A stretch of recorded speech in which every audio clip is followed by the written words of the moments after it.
Saudara, di abad 17 sampai 18 yang disebut dengan zaman romantisme, ada sebuah cerita tentang Raja Ozymandias dari Assyria.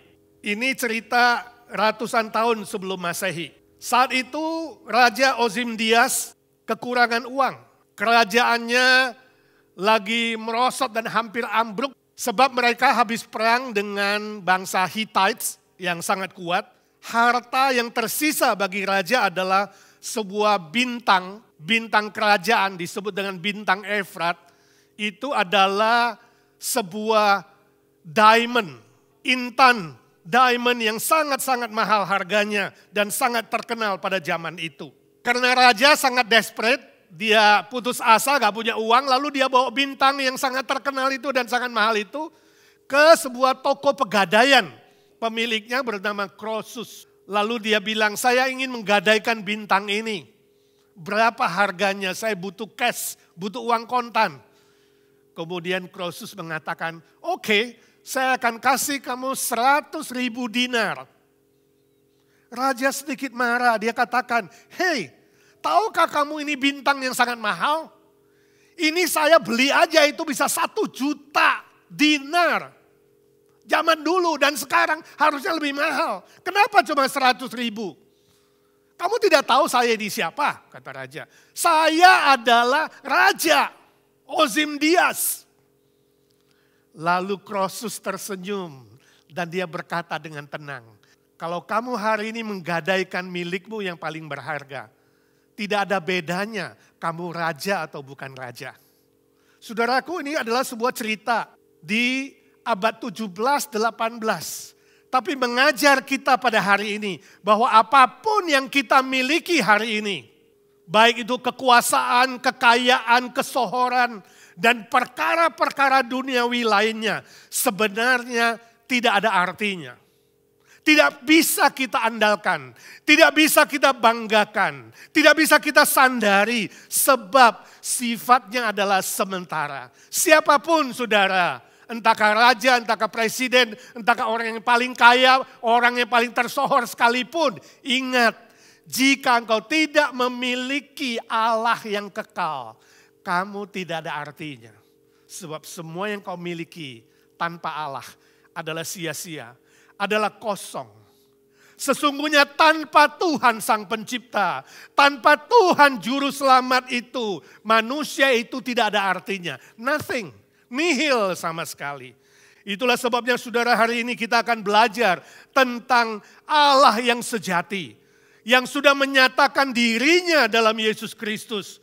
Dia memiliki 3 sifat, 3 natur yang paling utama. Yang saya beri judul khotbah kita hari ini. Mengenal Allah Trimaha. Mari kita baca sebuah ayat firman Tuhan yang tertulis dalam Surat Roma pasal 8 ayat 28. Roma 8:28 demikian firman Tuhan. Kita tahu sekarang bahwa Allah turut bekerja dalam segala sesuatu untuk mendatangkan kebaikan bagi mereka yang mengasihi Dia, yaitu bagi mereka yang terpanggil sesuai dengan rencana Allah. Saudara, ayat firman Tuhan ini Roma 8:28 adalah ayat yang sangat terkenal. Ayat yang luar biasa. Saya sebut ayat yang ampuh, ayat yang mujarab. Kenapa demikian? Sebab ayat ini adalah fondasi utama dari hidup orang Kristen, dari praktek orang Kristen sehari-hari. Inilah yang menjadi modal kita, pegangan kita untuk menjalani hidup yang sukses berkemenangan. Nah saudara, dari ayat ini kita bisa belajar 3 sifat utama. 3 natur utama dari Allah yang sejati. Yang pertama, Allah yang maha tahu. Perhatikan istilah segala sesuatu. Istilah segala sesuatu ini menunjuk kemahatauan Allah dalam segala sesuatu. Dia tahu segala sesuatu sampai ke detail-detailnya. Dia tahu segala sesuatu secara jelas. Dan dia bukan saja maha tahu, tapi Allah yang sejati juga adalah Allah yang peduli. Sifat maha tahu ini tidak sama dengan Allah merencanakan segala sesuatu. Atau Allah menentukan segala sesuatu, termasuk hal yang buruk dan hal yang jahat di dunia ini. No, tidak demikian. Istilah bekerja dalam segala sesuatu tidak berarti Allah mengerjakan segala sesuatu yang jahat. Tidak. Sebab dalam diri Allah tidak ada dosa, tidak ada kejahatan, tidak ada keburukan, tidak ada kecelakaan. Allah tahu di dunia ini ada kejahatan, ada dosa, ada penderitaan, ada kecelakaan. Tapi Dia tidak melakukan yang jahat. Kemahatauan Allah tidak sama dengan rencana Allah. Kemahatauan Allah tidak sama dengan kehendak Allah. Kemahatauan Allah tidak sama dengan penentuan Allah. Kemahatauan Allah tidak sama dengan karya Allah, khususnya hal-hal yang buruk dan jahat. Contohnya saudara, Adam dan Hawa.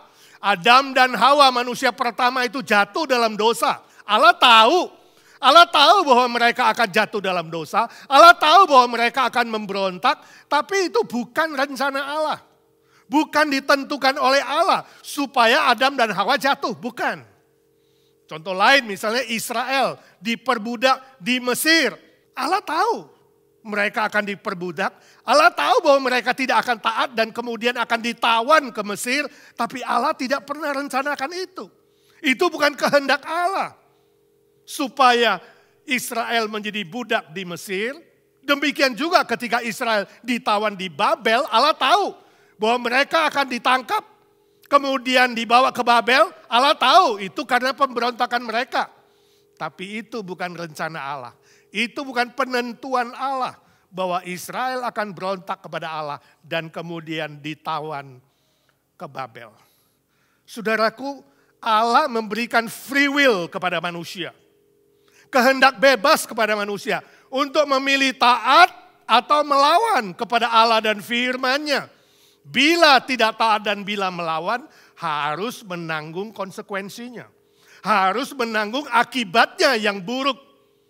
Waktu pulang ke Jakarta, saya dengar sebuah kesaksian dari seorang teman saya. Dia businessman, buka sebuah pabrik perabotan. Dia cerita, dia bilang, Pak, suatu kali manajer saya bilang sama saya, Pak, ada ramalan bahwa bulan depan pabrik Bapak akan terbakar. Ini kata seorang pinter, seorang dukun yang sangat terkenal di dekat pabrik itu. Katanya dia bisa mengkias atau menggeser hal yang buruk itu. Kita harus potong kambing, Pak. Kemudian potong korban, kemudian dia akan menaikkan doa khusus. Dan pasti pabrik kita itu akan selamat. Nah waktu itu mendengar begitu saya setuju dengan manajer saya Pak. Kemudian saya bayar uang beli kambing, beli korban. Kemudian bayar kepada orang pintar itu untuk doa khusus. Untuk mengkias bencana yang dikatakan akan melanda pabrik saya. Dan benar Pak, setelah 1 bulan aman-aman aja. Gak terjadi apa-apa. Tapi 3 bulan kemudian Pak, ternyata sungguh-sungguh terjadi kebakaran. Pabrik saya habis, ludes, nol. Semua habis. Semua perabotan, semua stok yang ada, semua habis. Seluruh pabrik dan gudang terbakar. Wah, saya sedih sekali Pak. Saat itu saya seperti tegur sama Tuhan. Oh kamu sudah salah, kenapa kamu percaya dukun? Kenapa kamu percaya orang pintar? Nah saudaraku, ini sebuah kesaksian. Jangan coba-coba bermain-main dengan si jahat. Jangan coba-coba mencari ramalan nasib, cari psychic, cari dukun dan sejenisnya. Walaupun kamu lagi susah, walaupun bisnismu lagi macet, walaupun kamu kelihatan mau gagal, ingat. Jangan membuka lubang untuk percaya kepada iblis.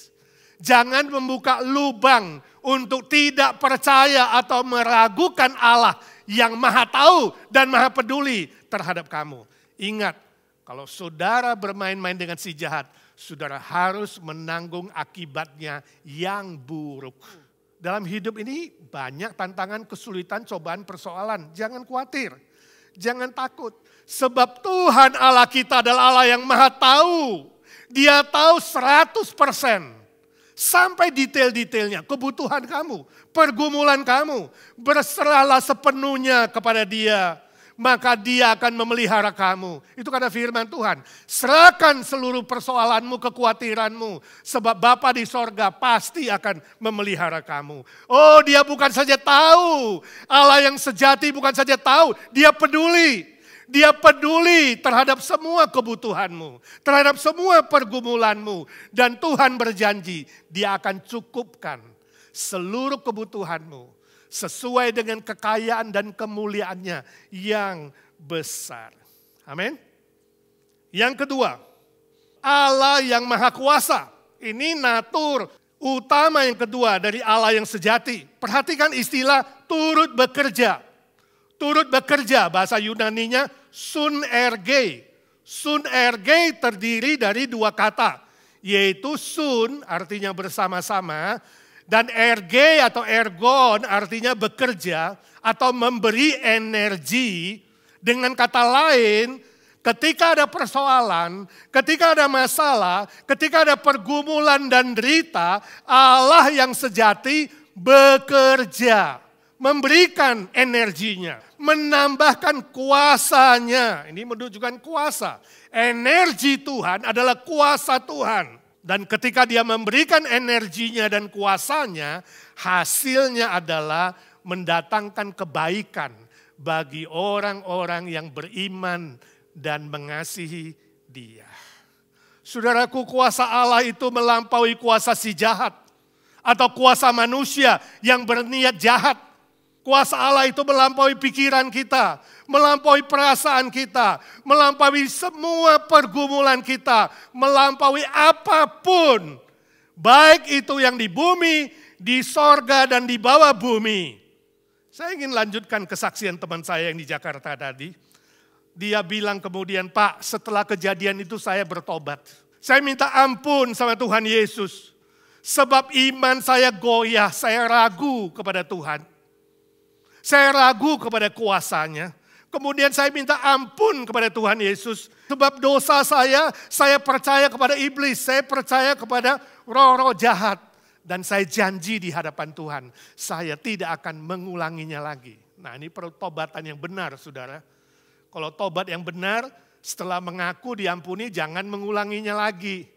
Lalu dia katakan, setelah saya mengaku dosa dan bertobat, puji Tuhan, Tuhan memberkati hidup saya.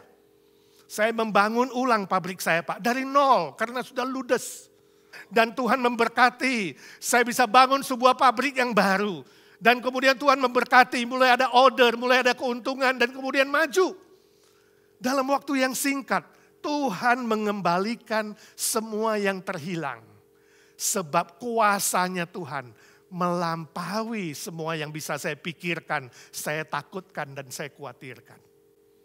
Dan dia bilang, Pak, setelah pabrik saya mantap lagi, order berjalan maju lagi, bagus lagi, dan manajer saya bilang sekali lagi waktu itu, dia bilang, Pak, saya dengar bulan depan akan ada demo besar-besaran. Semua pabrik di daerah sini, Pak, akan dirampok habis-habisan. Dan orang pintar itu, Pak, dia bisa mengkias. Apakah Bapak mau? Tapi sekali ini bayarannya harus mahal, Pak. Puluhan juta, lebih dari waktu itu. Didoakan, Pak, dibikin upacara khusus biar pabrik Bapak dilindungi. Gak akan terjadi apa-apa. Saya langsung jawab, tidak, kata teman saya. Tidak, gak usah. Saya lebih percaya Tuhan saya. Lebih berkuasa dari siapapun. Gak usah pakai kias-kiasan. Tuhanku akan melindungi aku, melindungi pabrik kita, dan memberkati pabrik ini. Benar, Pak, ternyata 1 bulan atau 2 bulan ke depan itu terjadi kerusuhan besar. Demo besar-besaran, perampokan besar-besaran, semua pabrik di daerah kita dirampok habis. Kecuali, Pak, pabrik saya. Puji Tuhan, Tuhan memelihara. Tuhan berjanji dia melindungi. Kuasanya Tuhan Yesus jauh melampaui semua kuasa manusia. Jauh melampaui semua kejahatan yang ada. Puji nama Tuhan. Sebab Tuhan Yesus menjaga dan melindungi. Saudaraku, ini adalah kesaksian yang indah, bukan? Ketika ada kesulitan, ketika ada godaan, ketika ada cobaan, ketika ada ancaman. Permisi tanya, kepada siapa saudara pergi? Kepada siapa saudara minta tolong? Kepada siapa saudara minta perlindungan? Minta penjagaan? Ingat, hanya Tuhan Yesus yang maha kuasa yang bisa diandalkan. Datang kepada Tuhan Yesus dan minta tolong kepadanya. Jangan meragukan kuasanya, apalagi coba-coba menyimpang dari jalannya. Ada sebuah cerita tentang seorang anak yang akan mengadakan pertandingan melukis. Dia sudah siapkan lukisannya, melukis dengan baik. Ketika dia istirahat sebentar, ternyata ada musuhnya yang jahat. Datang mengotori lukisannya, merusak. Ketika anak itu balik, dia kaget. Lukisannya rusak. Dia sedih.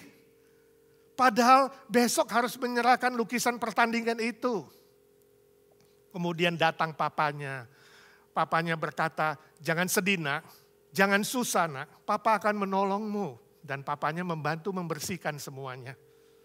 Menolong dia membereskan lukisan yang akan dibawa untuk pertandingan. Dan sungguh, pertolongan papanya tepat pada waktunya. Besok dia bisa menyerahkan lukisan pertandingan itu. Dan anak itu mendapat juara. Saudaraku, itu Bapak di dunia.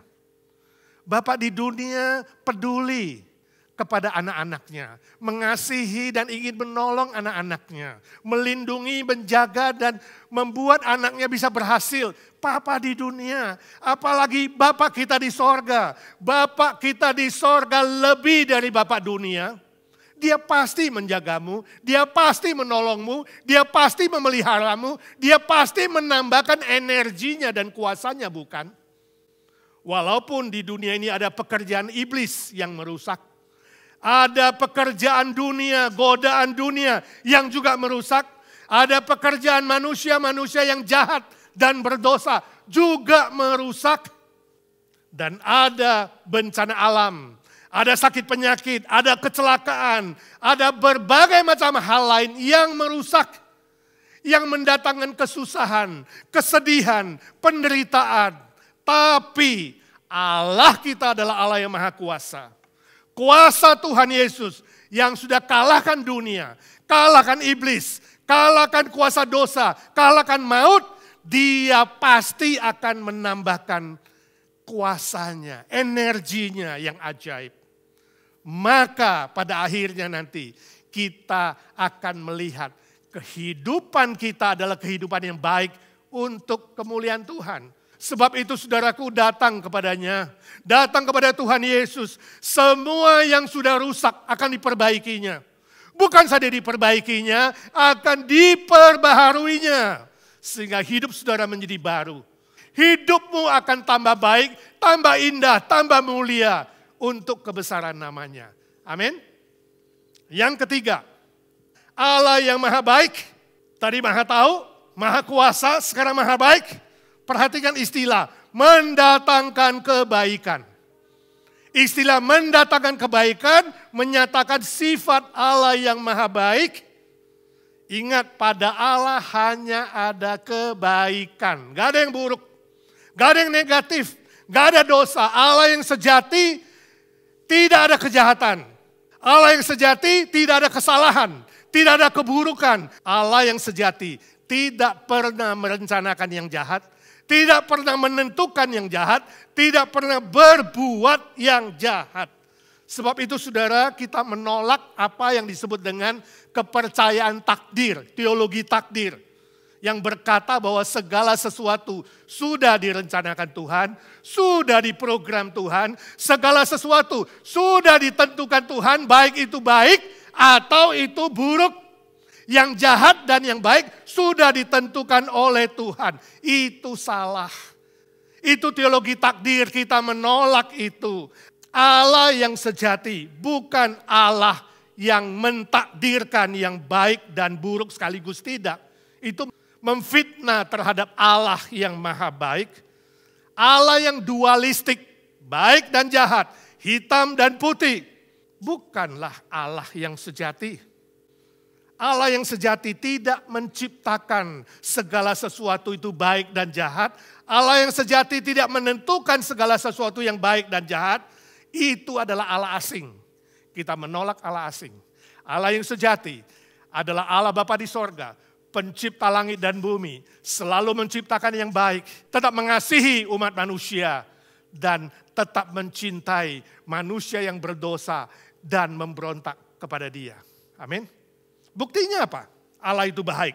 Oh, buktinya Dia mengirimkan Yesus Kristus, inkarnasi ke dunia ini, untuk membayar hutang dosa kita, untuk membayar hukuman dosa kita yaitu maut. Sebab manusia tidak sanggup membayarnya, maka Yesus Kristus harus turun ke dalam dunia. Allah yang abstrak menjadi Allah yang konkret. Dia adalah Allah yang sempurna menjadi manusia yang sempurna dengan satu tujuan, mati di atas kayu salib, menanggung hukuman dosa kita. Dosaku dan dosamu, saudaraku, Yesus menanggungnya, membayarnya. Itu sebabnya di atas kayu salib Dia berkata, genaplah, lunaslah hutang dosamu. Apa buktinya Dia bisa melunaskan hutang dosa kita? Yesus bangkit pada hari yang ketiga.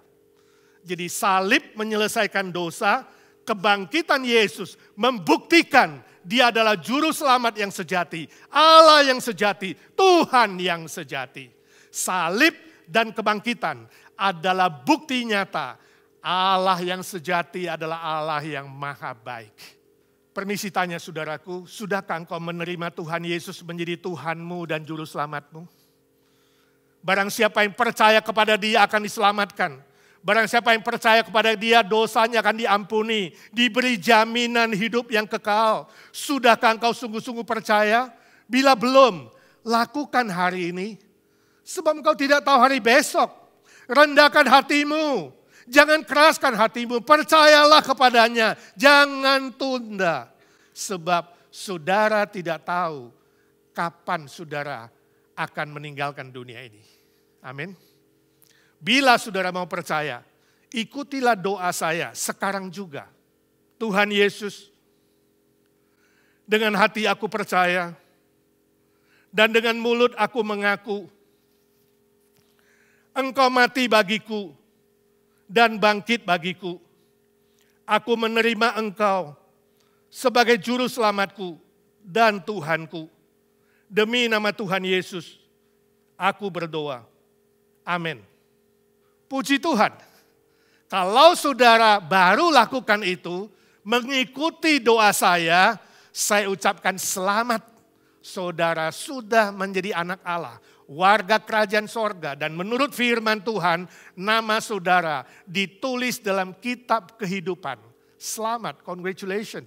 Saudara menjadi orang yang percaya, ada damai sejahtera dari Tuhan, ada pengampunan dari Tuhan, ada jaminan hidup yang kekal. Setialah beriman kepada Tuhan Yesus dan bangunlah relasimu dengan Tuhan Yesus melalui firman Tuhan dan melalui doa pribadi. Amin. Nah saudara, setelah percaya kepada Tuhan Yesus, atau bagi saudara-saudara yang sudah percaya, Tuhan Yesus yang maha baik juga berjanji bahwa Dia akan memberkati hidupmu. Dia akan menyertai hidupmu sampai kesudahan zaman. Dia tidak pernah meninggalkanmu sedetik pun. Walaupun seringkali dalam perjalanan hidup kita ini ada banyak hal yang tidak kita mengerti. Tapi satu hal yang pasti, Tuhan Yesus itu maha baik. Dia tetap mengasihi saudara. Dia tidak pernah tinggalkan saudara. Tapi Dia terus bekerja. Bekerja sesuai dengan waktunya, sesuai dengan hikmatnya, sesuai dengan kuasanya, sesuai dengan kasihnya, sesuai dengan otoritasnya. Dan pada akhirnya saudara pasti akan melihat dan mengalami kebaikan. Kebaikan yang melampaui pikiran kita, melampaui doa-doa kita. Dia akan bekerja dengan kuasanya, kasihnya yang ajaib. Bukunya Ray Pritchard yang berjudul Keep Believing. Di situ dia menceritakan tentang ilustrasi sebuah pabrik mobil. Dia katakan ketika membuat mobil itu di pabriknya ada terjadi banyak hal di sana. Ada banyak unsur-unsur untuk membuat mobil itu ada unsur besi, ada karet, ada kabel, ada mur, ada skrup, ada berbagai macam onderdil lainnya. Semuanya diolah dan diproses dengan berbagai macam cara. Misalnya pemanasan, pemukulan, penekanan, pengencangan, dan berbagai macam ujian ini dan itu, dan sebagainya, dan sebagainya. Dan akhirnya dia katakan adalah hasil sebuah mobil yang bagus dan indah untuk dinikmati. Kita tidak melihat prosesnya waktu membuat mobil itu. Kita tidak mendengar suara yang bising-bising dan ribut-ribut. Kita tidak tahu pekerjaannya yang rumit, yang ruwet. Dari hal besar sampai hal kecil. Tapi yang kita tahu adalah hasilnya baik. Sebuah mobil yang indah, yang bagus dan siap dikendarai. Saudara, saya yakin ilustrasi ini cocok dengan apa yang dikatakan oleh firman Tuhan. Banyak hal di dunia ini kita tidak mengerti, kita tidak melihat, kita tidak tahu jelas. Saya sendiri tidak tahu jelas apa yang saudara alami juga hari ini. Mungkin saudara sedang bergumul soal sakit penyakit, soal kesehatan, soal keuangan, soal bisnis, soal sekolah, soal keretakan rumah tangga, hubungan orang tua dan anak yang ribut, mertua dan menantu, anak dan anak, saudara dan saudara. Mungkin saudara bergumul soal status, soal teman hidup, soal persaudaraan, soal harta warisan, soal masa depan yang suram, dan berbagai macam hal lainnya saya tidak tahu. Dan banyak hal juga kita tidak mengerti kenapa Tuhan izinkan terjadi. Sebagian saudara mungkin hidupnya seperti benang yang kusut. Atau sebagian seperti telur di ujung tanduk. Saudaraku, jangan kecewa. Jangan putus asa, jangan gelisah, jangan khawatir. Percayalah kepada Allah Trimaha. Maha tahu, maha kuasa, dan maha baik. Jangan curiga kepada Tuhan, jangan ragu, jangan banyak bertanya ini dan itu. Apalagi menghakimi Allah dan coba-coba sok mengatur Allah, harus lakukan ini dan lakukan itu. Jangan saudara, tinggalkan sikap-sikap yang tidak baik itu. Tinggalkan sikap-sikap yang mencoba bermain jadi Allah dan mengatur Allah. Hanya percaya penuh kepada Tuhan Yesus yang setia, yang baik, yang tahu persoalanmu, yang maha kasih. Dan saudara harus tetap setia mengasihi Tuhan. Itu syaratnya. Mendatangkan kebaikan bagi mereka yang terpanggil. Yaitu mereka yang mengasihi Tuhan sesuai dengan rencana Allah. Ingat, kalau saudara setia tetap mengasihi Tuhan, saudara akan melihat hasil yang baik. Yang tidak pernah kau pikirkan, yang melampaui pikiranmu, perasaanmu, dan pengalamanmu. Saya baca bukunya John Milton yang berjudul Paradise Lost. Dia menceritakan soal kejahatan manusia yang digambarkan sebagai kompos campuran bahan-bahan yang membusuk. Yang ada di tanah, misalnya sampah, kulit buah-buahan, sayuran, kotoran binatang, dan sebagainya seperti kompos yang ada di tanah. Setelah itu semua bercampur dengan tanah, ternyata menghasilkan tanah yang subur. Ya, jadi tanah yang subur itu bukan karena kehebatan si kompos, bukan. Tapi karena Allah yang maha baik dan maha kuasa turut bekerja dalam campuran itu. Dan akhirnya mendatangkan kebaikan, tanah yang subur. Sebab apa? Allah itu maha baik. Saudaraku, mari kita ambil tekad baru hari ini. Mengasihi Tuhan Allah dengan segenap hati, dengan segenap jiwa, dengan segenap pikiran, dengan segenap kekuatan. Setia mengasihi Dia. Setia menyembahnya, memuji Dia, apapun yang terjadi, maka saudara akan diberkatinya dengan segala kebaikannya dan kasihnya yang ajaib itu. Amin. Saya ingat sebuah cerita yang dikirimkan teman saya tentang seorang yang bernama Ucok. Dia tinggal di Tapanuli Utara, Sumatera sana. Dan dia mengadu nasib di ibu kota Jakarta. Setelah mendapat pekerjaan tetap dan dapat gaji tetap, dia bisa mengirimkan uang kepada papa mamanya, Amang dan Inang di desa di Tapanuli. Wah, semua senang, tiap bulan kirim uang, tiap bulan kirim uang. Sampai suatu kali perusahaan tempat dia bekerja itu ternyata mengalami kemunduran dan si Ucok harus di PHK. Dia keluar dari perusahaan itu tapi dia diberikan bonus, ya, 3 bulan gaji. Wah, Ucok dapat 3 bulan gaji, kemudian dia kirim ke orang tuanya 3 kali lipat seperti yang bulanan dia kirim. Dia kemudian menulis surat kepada orang tuanya. Dia bilang, Amang, Inang, ayah dan ibu, saya harap hati kalian sudi menerima kiriman saya ini. Sebab sekarang saya di Jakarta sudah memble. Dia gak ceritakan dia di PHK, dia cuma bilang sekarang saya sudah memble. Tolonglah lebih tekun doakan saya. Salam Ucok anakmu. Wah, kedua orang tua dan keluarga menerima suratnya dan menerima kiriman uang 3 kali lipat. Senang bukan main. Lalu si bapak bilang, puji Tuhan, anak kita rupanya sudah naik pangkat. Dia sekarang di Jakarta sudah memble. Lalu dia ke gereja, bilang sama Pak Pendeta, tolonglah bikin kebaktian syukuran. Sebab anak saya itu di Jakarta sudah berhasil. Dia kumpulkan semua teman-temannya bikin syukuran dan si bapak kesaksian. Dia bilang, Pak Pendeta dan teman-teman, saya bersyukur sebab anak saya Ucok di Jakarta sudah memble. Dia minta didoakan supaya dia lebih maju. Mari kita doakan sama-sama supaya dia semakin memble. Dia gak ngerti memble itu apa, kemudian pendeta dan seluruh jemaat berdoa untuk si Ucok. Supaya dia semakin memble. Saudara, ternyata gak lama benar Ucok dapat pekerjaan baru. Lebih sukses, gajinya lebih besar. Dan waktu Natalan dia bisa pulang ke kampung. Waktu pulang ke kampung dia bawa hadiah, dia bagi-bagi semua orang tua, saudara-saudara. Habis itu ngobrol-ngobrol. Berkatalah si Inang, si mama kepada Ucok. Ucok anakku, coba ceritalah apa pangkatmu sekarang, apa jabatanmu di Jakarta. Kami terus berdoa supaya kamu di Jakarta semakin memble. Coba cerita. Hah? Ucok dalam hatinya kaget, dia terpaku mendengar memble. Dia gak mengerti, kemudian dia pikir sebentar. Oh iya, waktu itu saya gak cerita saya di PHK dan saya memble itu apa artinya.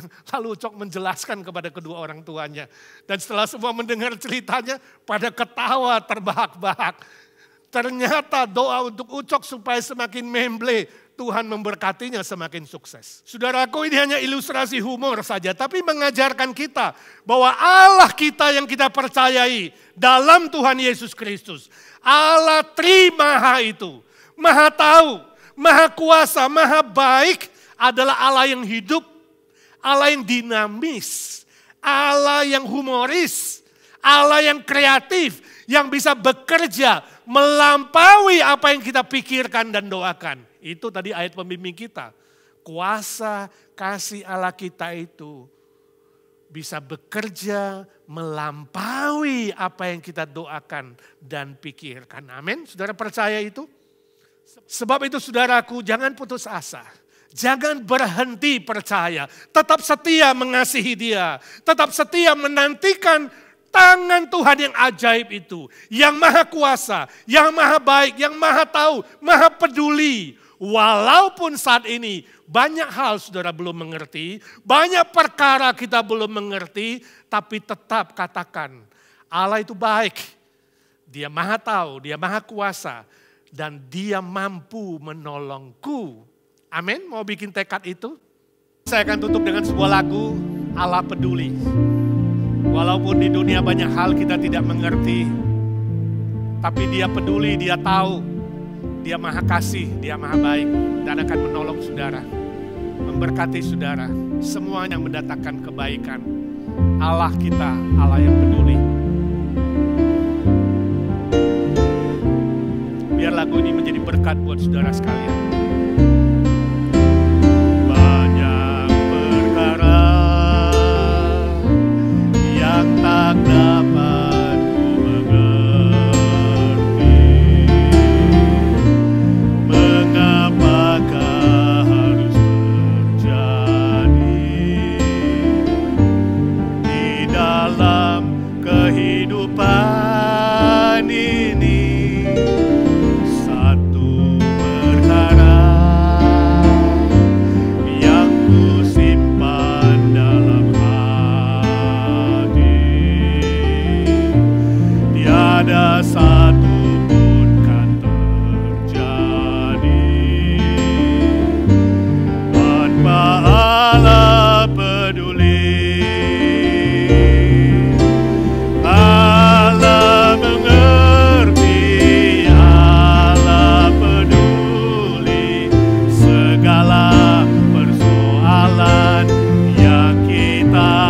hadapi, tak akan pernah dibiarkannya ku bergumul sendiri, sebab Allah peduli.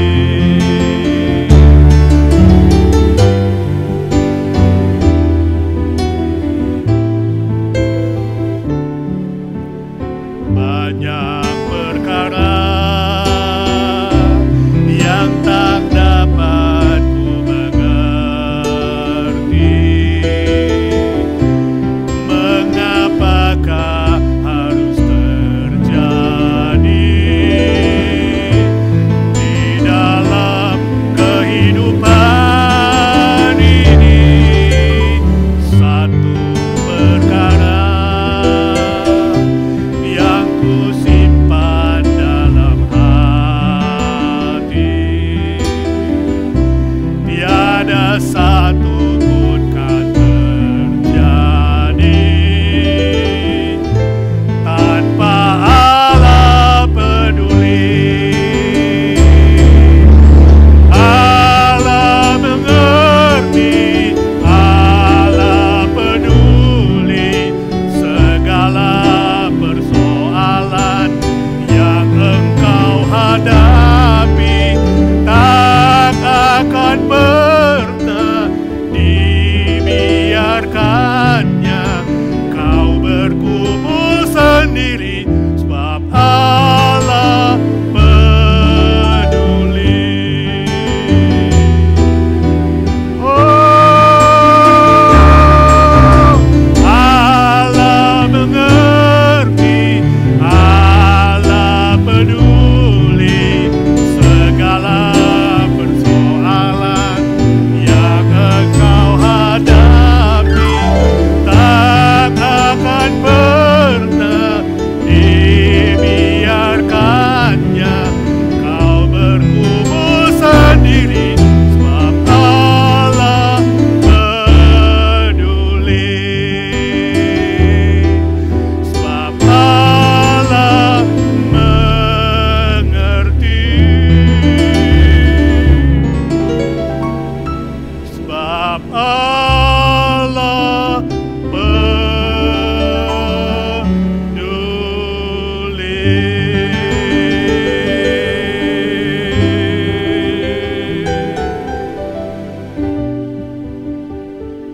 Amin. Mari kita berdoa. Bapa di surga, Engkau adalah Allah yang peduli, yang maha tahu kehidupan kami sampai sedetail-detailnya. Engkau Allah yang maha kasih, maha baik, maha kuasa, melampaui semua kuasa di bumi, di bawah bumi, dan di atas bumi.